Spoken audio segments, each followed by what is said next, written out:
Whether or not that's going to dictate on auction day, who knows? But the fact is, people realize... Peter Fonda's vision for Easy Rider required the most American motorcycle ever built.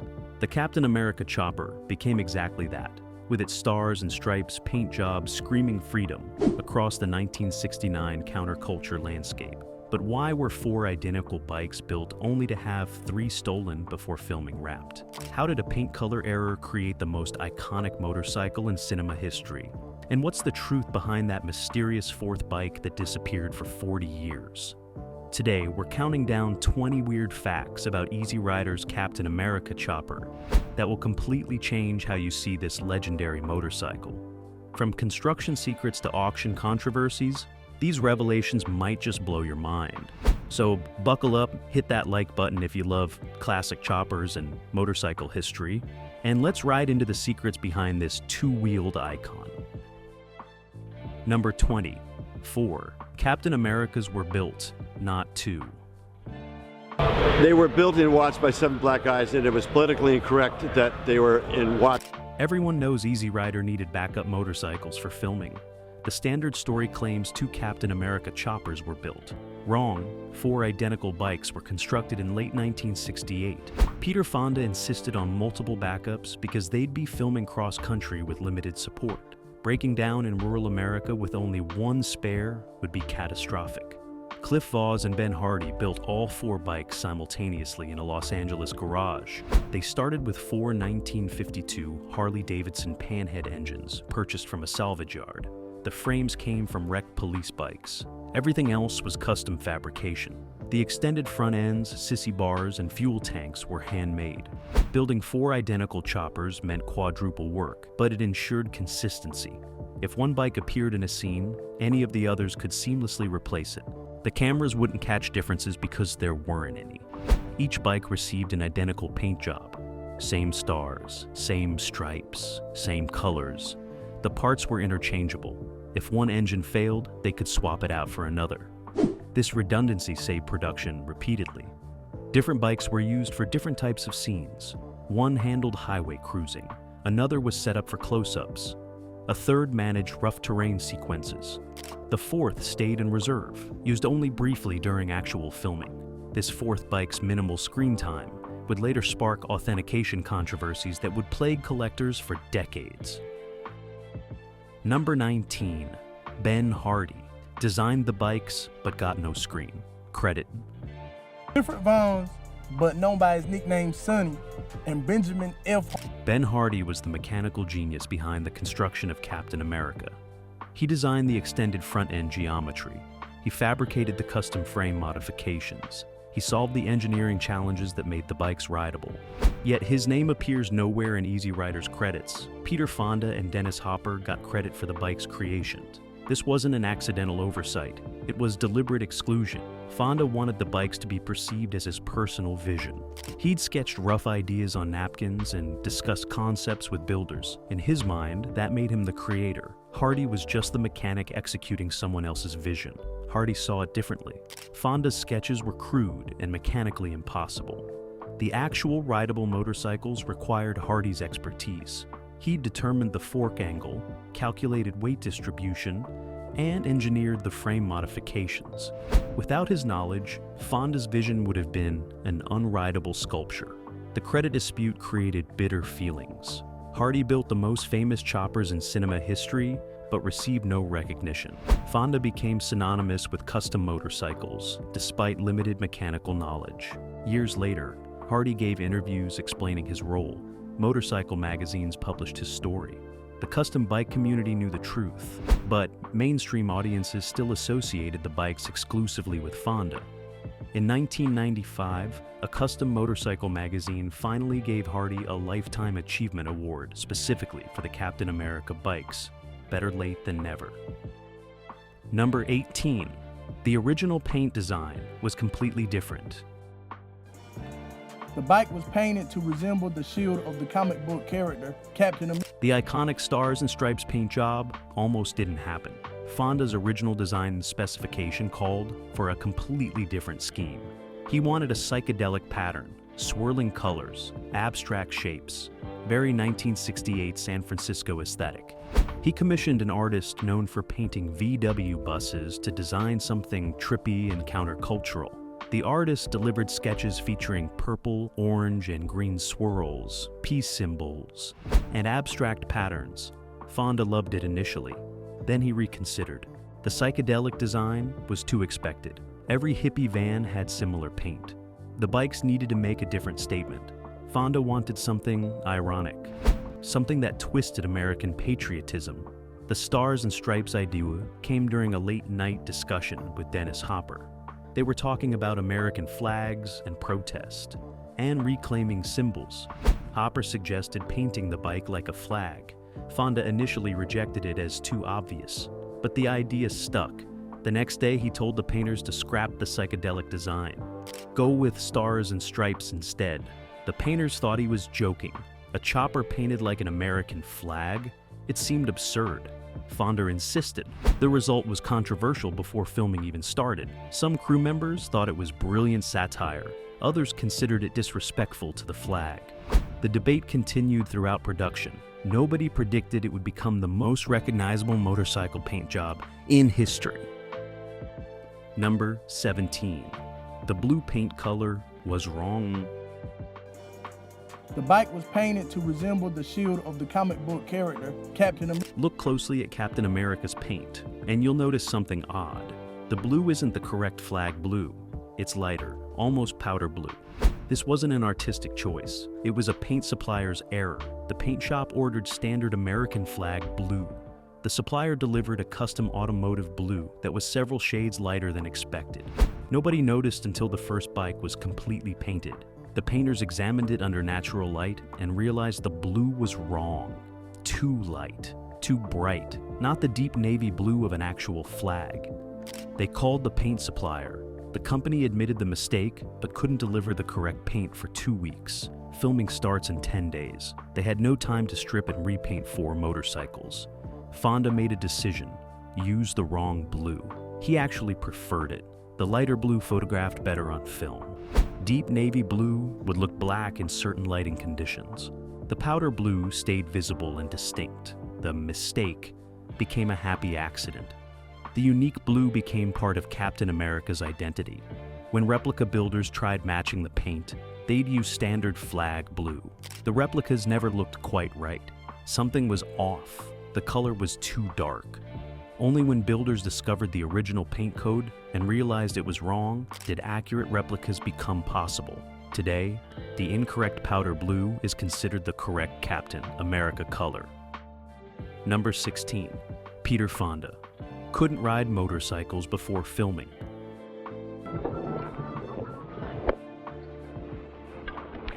I remember. Here's a secret that would shock Easy Rider fans. Peter Fonda had minimal motorcycle experience when he conceived the film. He'd ridden a few times, but wasn't a skilled motorcyclist. The famous opening shot of him casually checking his watch while cruising, that took 17 takes. Fonda kept wobbling, stalling, or looking uncomfortable. The extended front forks made the bike handle completely differently from stock motorcycles.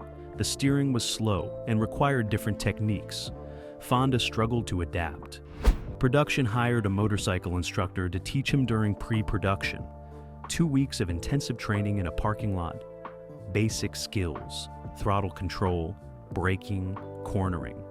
The instructor focused on making Fonda look natural on camera rather than actually teaching advanced riding.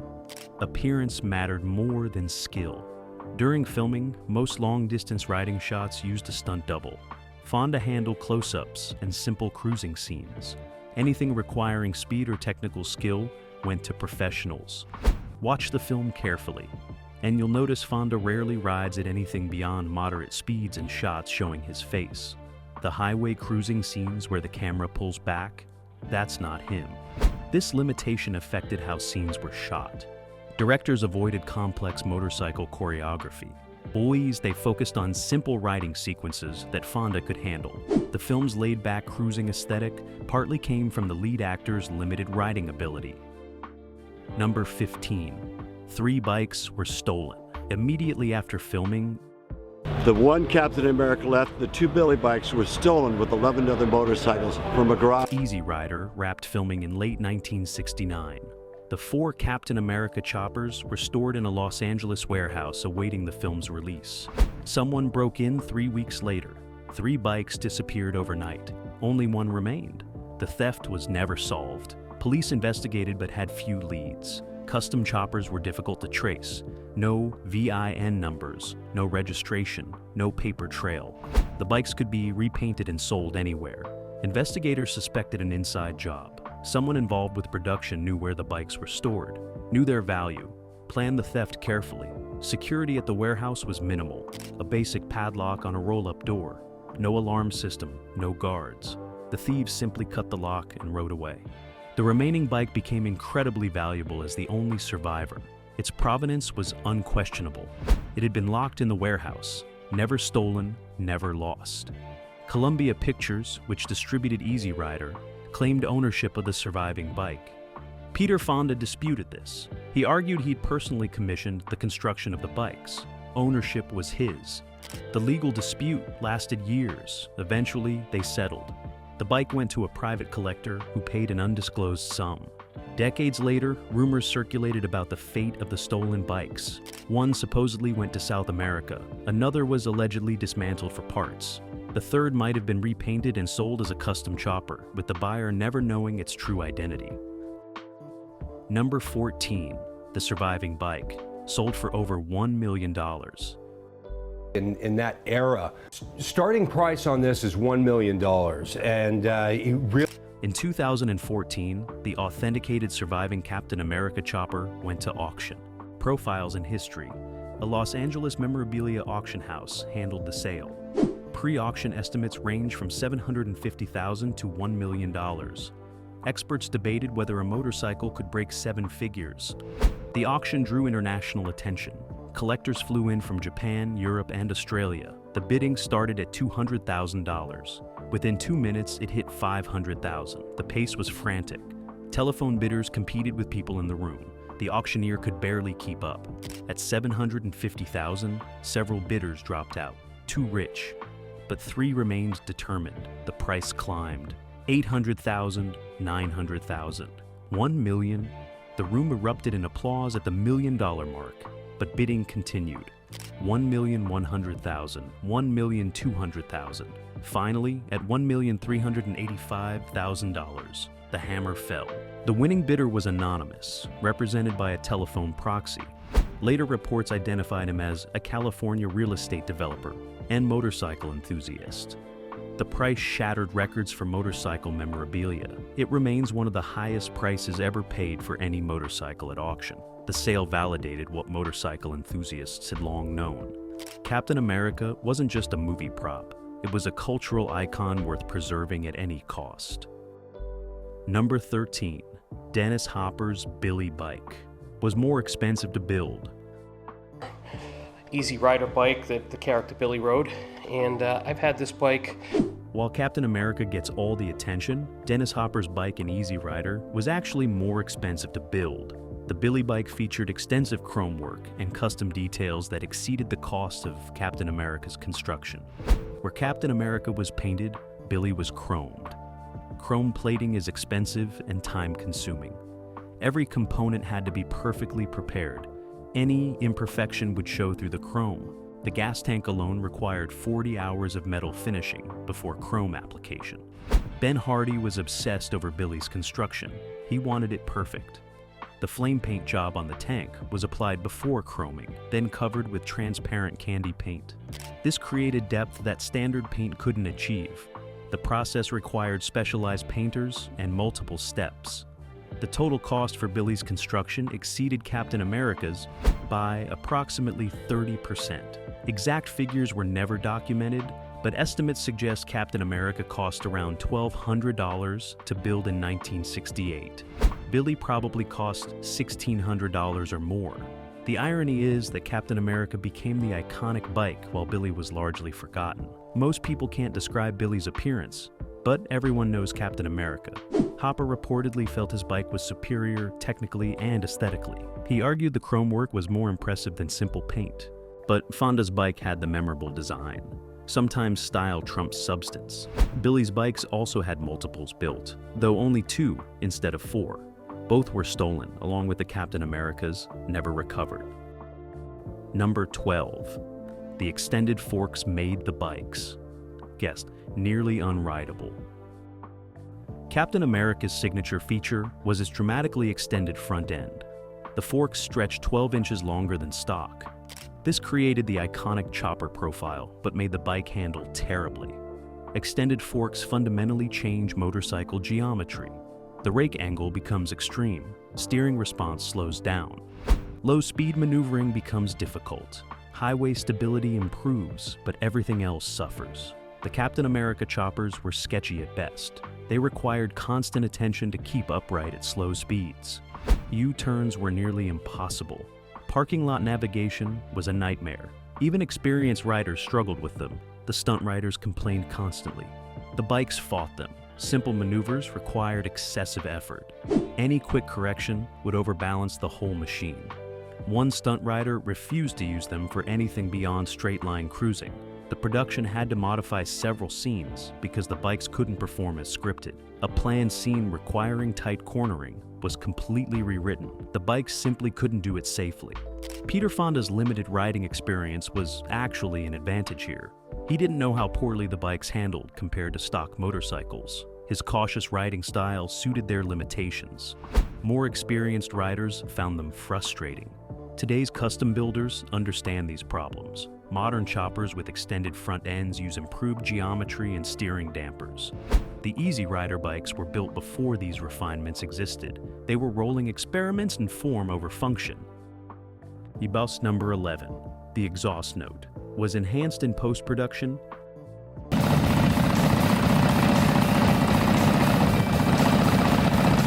That distinctive throaty rumble when Captain America fires up, heavily modified in post-production. The actual bike sounded completely different.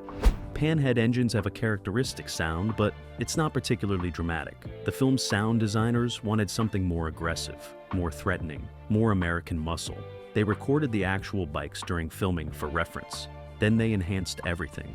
They layered multiple engine recordings. They added bass frequencies. They emphasized the exhaust pulses.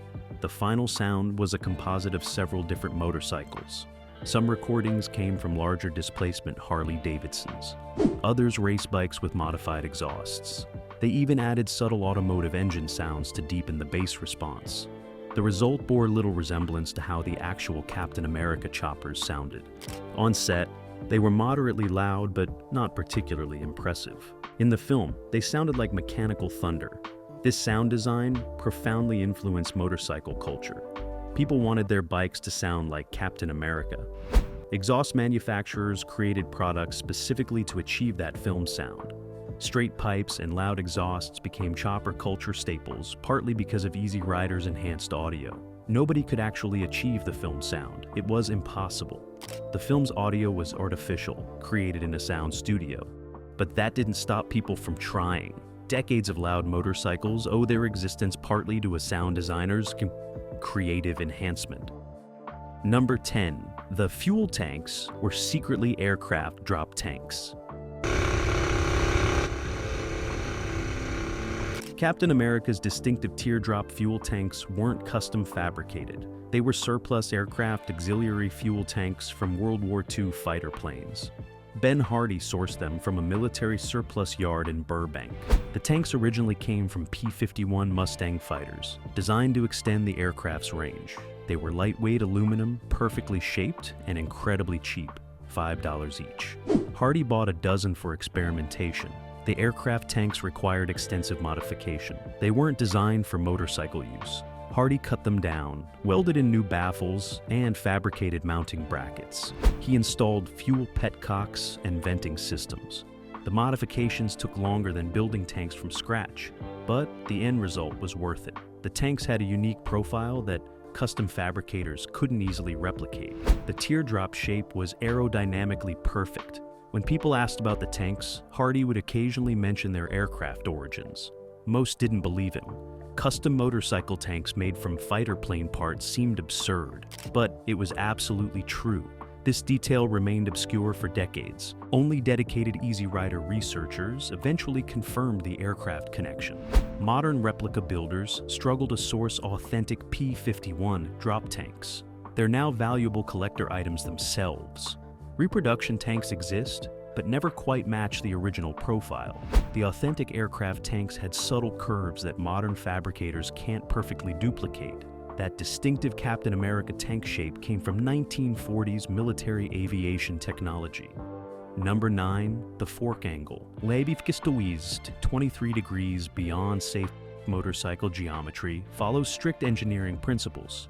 Stock Harley-Davidson forks typically run at 29 to 31 degrees of rake. Captain America's forks were set at 54 degrees. This extreme angle was functionally dangerous. Engineers would call it reckless. The excessive rake created multiple handling problems beyond just slow steering. The contact patch where the tire touched the pavement was drastically reduced. Braking performance suffered terribly. Emergency stops became nearly impossible. The front wheel would skip and chatter under hard braking. Weight distribution was completely wrong. Too much weight sat behind the front axle. This made the bike want to stand up in corners instead of lean naturally. Riders had to force it through turns using upper body strength. Ben Hardy knew the geometry was dangerous. He argued for reducing the fork extension. Peter Fonda refused. He wanted the extreme look regardless of handling consequences. Hardy made Fonda sign a liability waiver, absolving him of responsibility for any crashes. Fonda signed without hesitation. Miraculously, no serious crashes occurred during filming. Plenty of close calls, several minor tip-over incidents. But nobody got seriously hurt, pure luck. The extreme geometry should have caused multiple crashes. Stunt coordinators later admitted they were terrified throughout filming. They'd never worked with such poorly handling motorcycles. The extended forks looked incredible on camera, but violated every principle of safe motorcycle design. Number 8. Fonda tried buying the surviving bike. Multiple times, after Easy Rider's success, Peter Fonda wanted to own the surviving Captain America chopper. He felt entitled to it. He'd conceived the film, he'd designed the bike's appearance. It should be his. He made his first purchase offer in 1971. The collector who'd acquired it from Columbia Pictures refused. No amount of money would separate him from the bike. Fonda offered $50,000, an enormous sum for a motorcycle in 1971, still refused. Over the decades, Fonda made at least 7 documented purchase attempts. Each offer was higher than the last. By 2010, he had offered $600,000. Every offer was rejected. The collector enjoyed owning something Peter Fonda desperately wanted. It gave him power over a Hollywood star. This infuriated Fonda. He'd created the bike's iconic status. His performance made it famous, yet he couldn't own it. In interviews, Fonda occasionally expressed bitterness about the situation. He felt the bike rightfully belonged to him morally, if not legally. Other people disagreed. The bike was built under a production contract. Columbia Pictures had paid for construction. Ownership was never Fonda's. His later attempts to rewrite history and claim he'd built the bikes personally didn't help his case. When the bike was sold at auction for $1.3 million, Fonda wasn't the buyer. Reports suggest he considered bidding, but decided against it. Too expensive for a symbolic victory. Number 7. Over 200 Replica. Captain Americas were built. Captain America's fame spawned a massive replica industry. Conservative estimates suggest over 200 replicas have been built since 1970. Some are professional builds costing hundreds of thousands of dollars. Others are amateur garage projects. The quality varies enormously. Early replicas were crude approximations. Builders worked from memory and movie stills. They got basic elements right, but missed crucial details. The fork angle was wrong. The paint colors were off. The proportions didn't match. By the 1980s, replica quality improved. VHS tapes allowed frame-by-frame study. Builders measured every visible component. They sourced correct panhead engines and period-appropriate parts. Some replicas became nearly indistinguishable from the original. This created a persistent problem. Unscrupulous sellers claimed their replicas were the actual movie bikes. Multiple authentic Captain Americas appeared for sale. Each seller had elaborate stories explaining how their bike was the real one. Authentication became crucial. experts developed techniques for identifying genuine movie bikes versus replicas.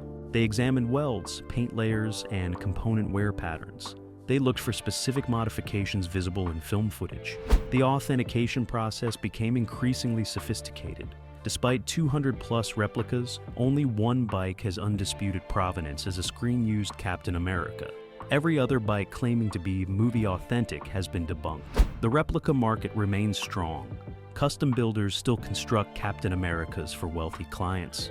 Each one perpetuates the original's legacy while simultaneously complicating its history. Number 6. The Sissy Bar was a last-minute addition. 275 for the second time. Captain America's tall Sissy Bar wasn't part of the original design. Early construction photos show the bikes without them. Peter Fonda decided he didn't like the backless look 2 weeks before filming started. He wanted something visually striking behind the seat, something that would create a strong profile. The Sissy Bar solution came from Ben Hardy. He fabricated tall bars from crumbly tubing, extending 3 feet above the seat. The height was excessive by any standard. Most Sissy bars top out around 2 feet. Hardy went taller for dramatic effect. The fabrication required careful engineering. The bars needed to withstand stress without flexing. They are attached to the frame at multiple points for stability. Hardy welded reinforcement gussets that weren't visible on camera, but provided the necessary strength. The tall Sissy bars changed the bike's entire aesthetic. They created vertical lines that contrasted with the horizontal fork extension. The visual balance improved significantly. Fonda's instinct was correct, but the bars created practical problems. They caught wind at highway speeds. The bikes became harder to control in crosswinds. Riders had to compensate constantly. The bars also made the bikes more top-heavy. They raised the center of gravity. This worsened the already sketchy handling. Despite these problems, the Sissy bars stayed. They were too visually important to remove. The distinctive profile they created became inseparable from Captain America's identity. Every replica includes the tall Sissy bar. It's non-negotiable. Number 5. Production insurance. Bellmate refused to cover the motorcycles. Easy Rider's production insurance initially refused to cover the motorcycles. Standard production insurance in 1968 didn't include custom vehicles.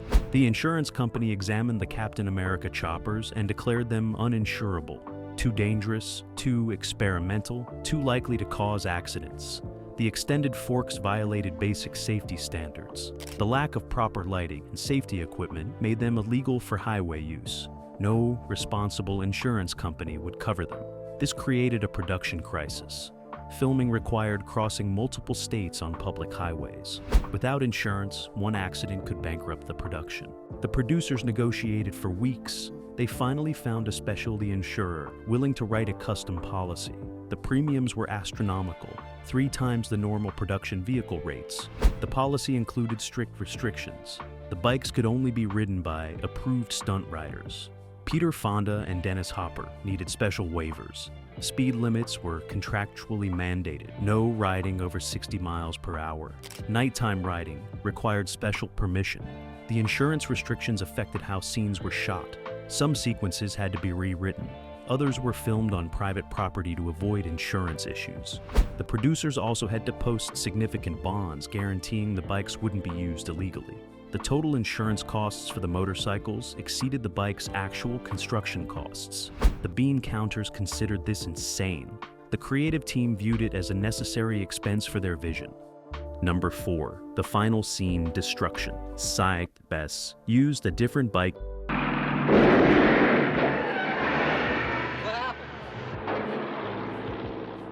Easy Rider's shocking ending shows Captain America lying destroyed beside the highway. That wasn't one of the 4 actual movie bikes. The production refused to destroy a genuine Captain America for a single shot. It's too expensive, too wasteful. Instead, they built a sacrifice bike specifically for destruction. A stunt coordinator supervised the construction of a cheap replica. They used a damaged frame from a junkyard. The engine was a non-running parts motor. The bodywork was made of fiberglass rather than metal. The paint job was rushed and approximate. From a distance, it looked convincing enough. The destruction scene was carefully choreographed. They couldn't afford multiple takes. The sacrifice bike had to be positioned perfectly. Cameras rolled from multiple angles simultaneously. The pyrotechnics team rigged small charges to simulate gunfire damage. When they filmed the sequence, everything worked perfectly. The fake bike looked appropriately destroyed. The audience never suspected it wasn't the real Captain America. This revelation disappointed some fans. They'd believed the filmmakers actually destroyed an irreplaceable piece of cinema history. Learning it was a fake felt like deception. But from a production standpoint, it made perfect sense. Why destroy something valuable when a replica would work? The sacrifice bike's remains were disposed of after filming. Nobody thought to preserve even the destroyed parts. Today, those scraps would be valuable memorabilia. Someone probably threw away thousands of dollars worth of Easy Rider history without realizing it. Number 3, Dennis Hopper wanted to keep a Captain America. Dennis Hopper believed he deserved one of the Captain America choppers. He'd co-written the script, he'd directed the film, he'd made the motorcycles famous. Yet, Peter Fonda got the glory and Hopper got nothing. This resentment festered for years. Hopper made his feelings known during production. He wanted Columbia Pictures to give him a bike after filming Wrapped. The studio refused. The bikes were valuable assets. They'd be used for promotion and publicity. Hopper argued he'd worked for scale wages. The bike could be a partial compensation, still refused. After 3 bikes were stolen, Hopper became a suspect. Police questioned him. Had he arranged the theft to obtain what the studio wouldn't give him? Hopper was insulted by the accusation. He had no involvement in the theft. But the suspicion damaged his relationship with Fonda and the studio. Years later, Hopper tried buying a Captain America replica. He commissioned a builder to create an exact duplicate. The project stalled over authenticity disputes. The builder wanted to advertise it as Dennis Hopper's Captain America. Hopper refused. He didn't want a replica. He wanted an original. The project died. In 2008, shortly before his death, Hopper gave an interview. He admitted the Captain America situation still bothered him. He felt he'd contributed as much to the bike's fame as Fonda. Yet, Fonda got all the credit and benefits. The bitterness never faded. Number 2, the Smithsonian requested the bike for permanent display. People realize what a cultural piece this is. It's probably never going to be ridden again. In 2016, the Smithsonian Institution approached the Captain America chopper's owner. They wanted the motorcycle for their permanent collection. The National Museum of American History planned an exhibit on counterculture and 1960s rebellion. Captain America would be the centerpiece. The offer was prestigious, but financially unrewarding. The Smithsonian doesn't purchase artifacts. They accept donations. The owner would receive tax benefits, but no cash payment. For a motorcycle worth over $1 million, this wasn't appealing. The Smithsonian sweetened the offer. They proposed a long-term loan instead of an outright donation. The owner would retain ownership while the bike was displayed prominently. After 10 years, it would return. This compromise seemed workable. Negotiations proceeded for 8 months. Then they collapsed. The owner wanted insurance that the Smithsonian couldn't provide. Museums insure artifacts at their current market value. But Captain America's value was speculative. Comparable sales didn't exist. Agreeing on an insurance figure proved impossible. The owner wanted $3 million in coverage. The Smithsonian offered $1.5 million. Neither would budge. The deal died. The motorcycle remained in private hands.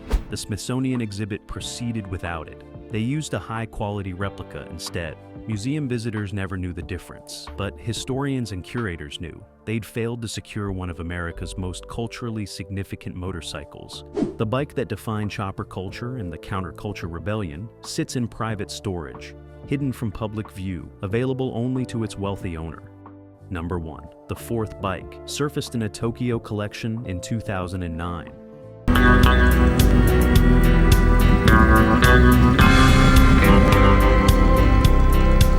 The mystery of the fourth Captain America chopper finally solved itself 40 years after filming. In 2009, a Tokyo motorcycle museum announced an extraordinary acquisition. They'd purchased what they claimed was an original Easy Rider Captain America. The international motorcycle community was skeptical. Dozens of fake Captain Americas existed. Every claim needed rigorous authentication. The museum invited experts to examine the bike. What they found was shocking. This was genuinely a movie bike. The authentication evidence was overwhelming. Welds matched production photographs. Paint analysis showed correct layering and age. Components dated to 1968. Frame modifications matched Ben Hardy's techniques. Most convincingly, the bike showed minimal wear. It had barely been ridden. This matched the fourth bike's history, the backup that saw almost no screen time. But how did it get to Japan? The story emerged gradually. After the other 3 bikes were stolen, this fourth bike remained locked in the warehouse. A Columbia Pictures employee allegedly stole it in 1971.